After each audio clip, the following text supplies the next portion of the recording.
place called Decker Canyon. There's a lost civilization with walls that surround the city and artifacts carved into the mountains that could not have possibly been from the Indians. The technology that they believe was a part of this lost civilization was from another world. Could you comment on what your feelings are in terms of our planet being colonized by extraterrestrials in terms of Atlantis and Lemuria, or the Land of Moon? Yeah, I can. I'm not sure how much comfort it will give you.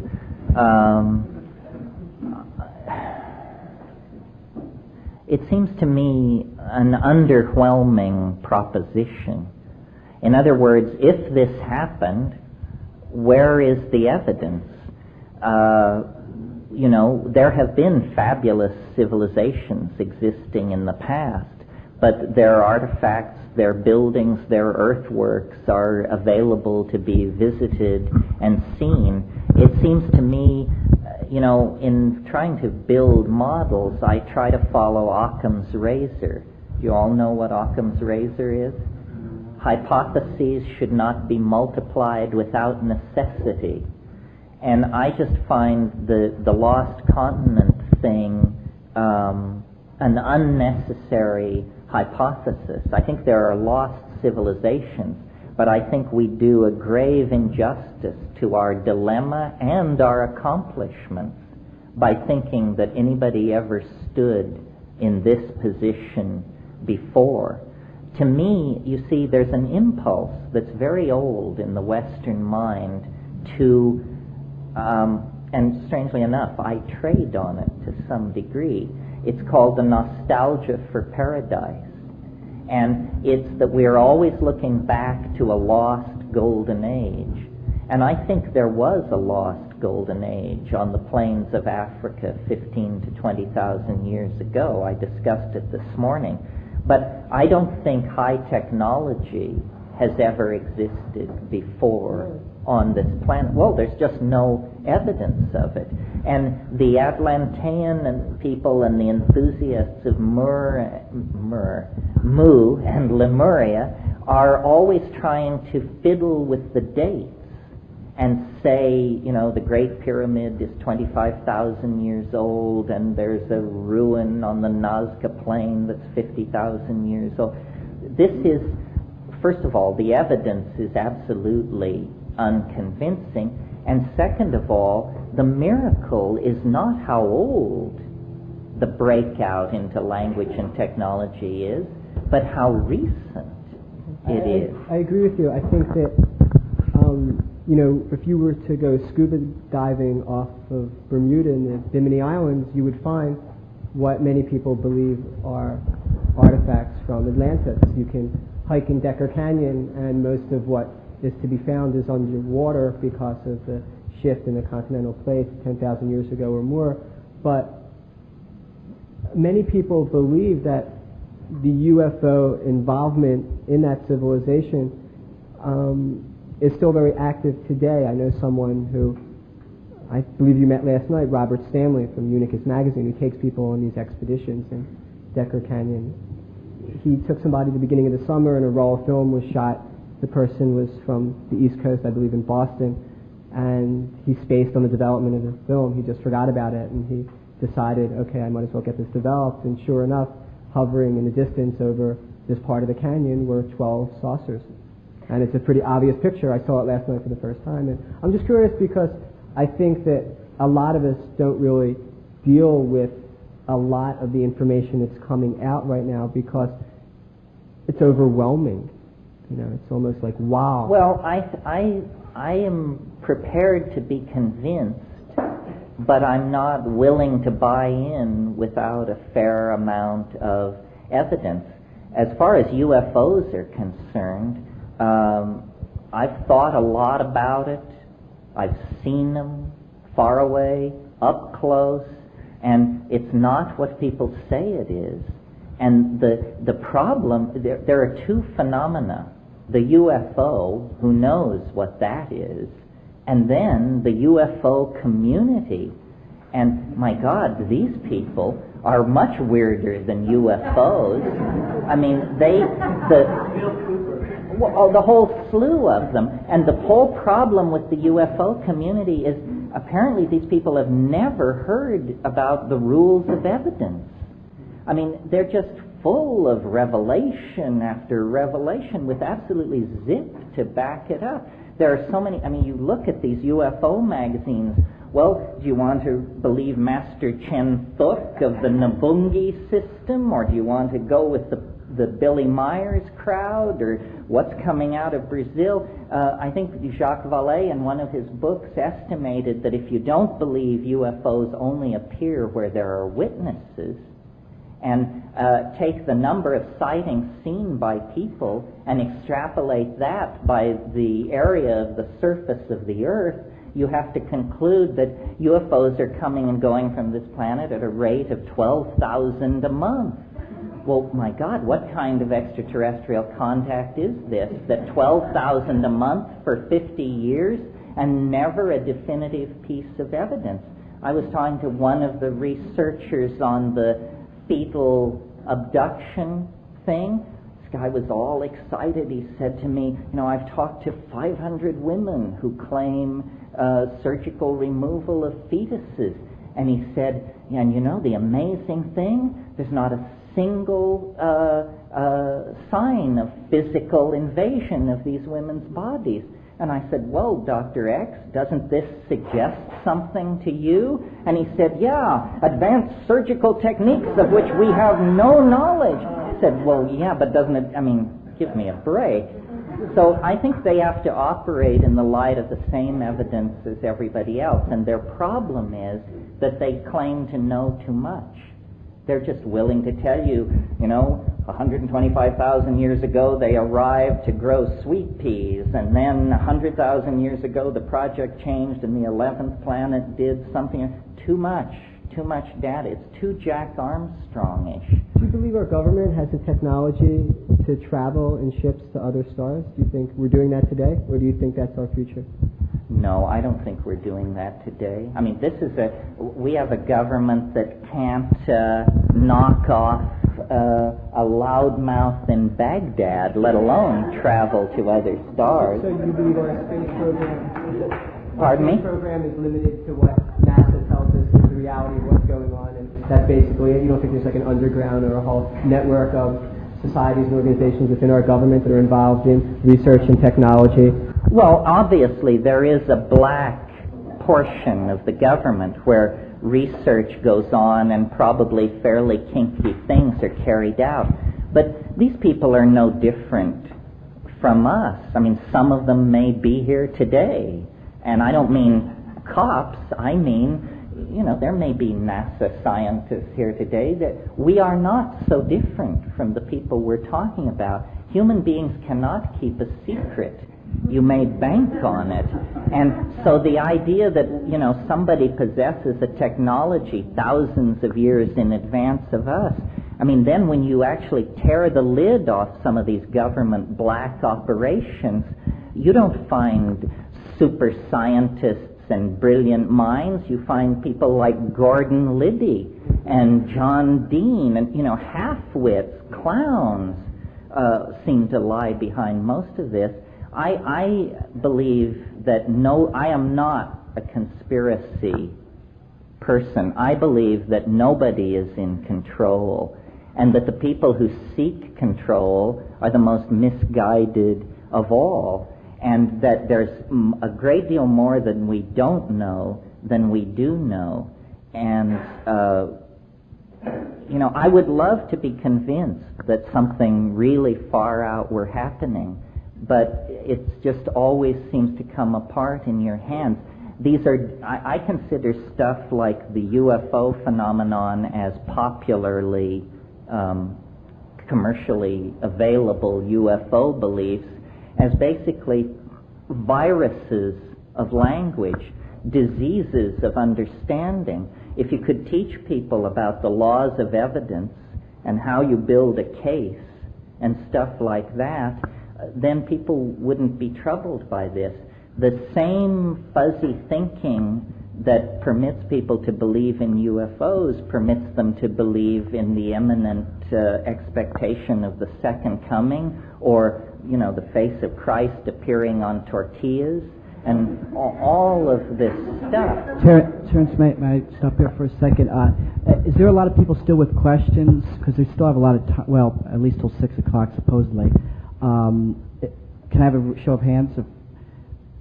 Okay, there's a few more, because we want to sort of limit the questions to one question per person and sort of one rebuttal from that, so that everybody can get a fair share before we make a final. Is this a gentle hint to stop raving about UFOs? Just want to make sure leave the UFOs. He doesn't want to hear any more about it. Oh, I see. Well, I say to the UFO people the same thing, what can you show us? Drag it forth. Everything has to be judged on the same field. If you got something, spill it. But to claim, as I don't want to use names here, but stories like, well, we met the UFOs and they gave us a message from mankind, but when we got back to our car, our tape recorder had miraculously erased itself. Well, then be quiet. Don't tell anybody this. Don't you understand how lame that sounds to the doubter? It's not the believer you have to convince. They're a pushover. What are you going to do about your skeptics? That's the problem. I was in the Amazon. I was in a state of considerable psychic turmoil, and I sat up all night. This is told, by the way, in the book True Hallucinations, which will be published next year. And at dawn, I looked across this lake, and there was a thin line of clouds on the horizon. And I watched this line of clouds, and then suddenly I noticed that they were turning in place, like a pencil spinning on its axis in one place, and then the clouds, this line of clouds broke apart into 4 perfectly identical lenticular clouds. And then the 4 lenticular clouds merged into 2 lenticular clouds. And then the 2 merged into 1, and as they merged into 1, I heard the whee sound of Hollywood science fiction flying saucers, and I realized this thing was coming toward me across the lake, and it was absolutely convincing. It was a flying saucer, the real thing, and I was absolutely convinced that it was going to take me at that moment. And as it passed over, only about 200 feet above my head, I could see it clearly enough that I could see rivets on its underside. I could see its running lights. I could see it. But you know what I saw? I saw the end cap of a 1932 model Hoover vacuum cleaner. It was the very same flying saucer that George Adamski suspended from a piece of mylar fishing line in 1953 and photographed in his garage, one of the most famous UFO hoaxes of all time. I saw it, a diameter of 40 feet, over the Amazon basin, and I knew what I was looking at. It was more disturbing than if it had been a ship from Zeta Reticuli, because it had built-in cognitive dissonance. What? The mind couldn't sort of perceive the magnitude of it, so you sort of like you did a mental override on it. Well, see, I believe you completely. I don't have any problem with that. It's simply an enormous leap to say that was a craft from another star. It's much better to just say it's a who knows what it is. The world is full of weird stuff. Just briefly, here's my best theory on flying saucers and a whole bunch of other stuff. This tries to solve all problems of this sort simultaneously. The transcendental object at the end of time, let's drag it in here. And let's imagine that it is like those mirrored balls that they hang in discos above the bar and spin. So then I think that definitely there is a forward movement of causal necessity which propels us from the past into the present on into the future, but that there is also, and necessary to account for precognitive visions and stuff like that, which happen all the time, a flow of information from the future into the past. And the transcendental object at the end of time is casting reflections of itself backward into the past. And if you are struck, whatever that means, by one of these scintillas from the transcendental object at the end of time, then you begin to cure and teach. And if you really got a good hit, possibly raise the dead. I mean, I'm not sure how far it can go. Now, also, these images of the transcendental object at the end of time haunt the skies of this planet in the form of spinning vortices of contradiction.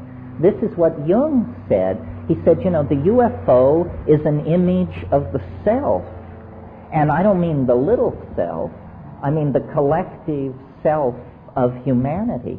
So a story like Jim's story is, I have no problem with it. I take it as true. It's the people who say, and they revealed the nature of the fall of Atlantis and the world plan, then it's too much, because it's coming through human interpretation. The horrible thing about the UFO people who claim contact is that the aliens they present to us are so incredibly mundane. So much more mundane than what you would encounter on a DMT flash, that they're just like the neighbors next door. I think that, alien intelligence, the trick is not to find it, but to recognize it when it's in front of you. Intelligence is a very slippery concept. Sometimes we can't even identify it in the person sitting next to us on the bus. So how can you expect to identify the intelligence of an alien? It just seems incredibly unlikely to me. I think the world is a lot stranger than we suppose without evoking benevolent aliens who prefer vegetarian diets and who come from the stars. I mean, why do they so fit our preconception of what they would be? I mean, silvery humanoids. Alien intelligence and alien life, when and if you meet it, you'll know you're in the presence of the real thing, because you'll be barely able to wrap your mind around it.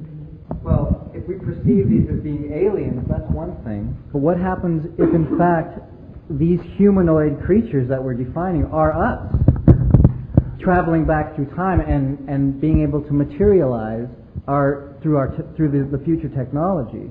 Then we're talking about something different. I'm not saying that this is true. This is only, part of my own, speculation. Well, it's an attractive idea. Yeah, it raises exactly. problems, as I'm sure you're aware, Sure. the grandfather paradox and so forth and so on. But it's a possibility. I think it's more likely that these are emissaries from the land of the dead than from the Pleiades. Right. And that since they speak English, since they look humanoid, since they seem to care about us and our technologies and so forth, they seem remarkably human. Well, maybe they're concerned about their own state of well-being. Maybe somehow it's related to the what's going on here now and what the outcome is going to be. Maybe that's going to somehow affect the way they are. We've seen it in Star Trek. The ideas of people coming back from the future to there is a paradox obviously involved in it, so it's a lot of our imagination at work. But at the same time, in the same ideas, maybe there's a certain sense of reality about it. Maybe there is. It could be a holographic projection out of the Gaian mind. Yeah. It could be, a race of intelligent saurians that rose and fell before the asteroid impact that wiped out the dinosaurs. It could be all and everything. The trick is to try and get some kind of evidentiary hold on it.